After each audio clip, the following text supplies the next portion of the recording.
Hey everyone, in this video we'll be showing you how to change your voice on Instagram stories on iPhone. So let's open up Instagram and let's add a story. And now,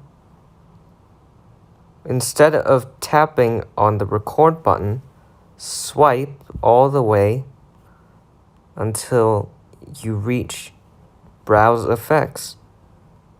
Tap on it and go to Search and search for Voice Effects. Tap on it. These humans presume to be our leaders, And but tap the true Try it. And now you can record your voice. Hello, hello. Hello, hello. As you can see, Hello, hello. the voice changer works. Hello, hello. Hello, hello. And that's it.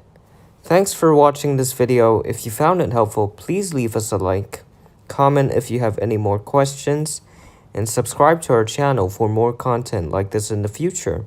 Bye!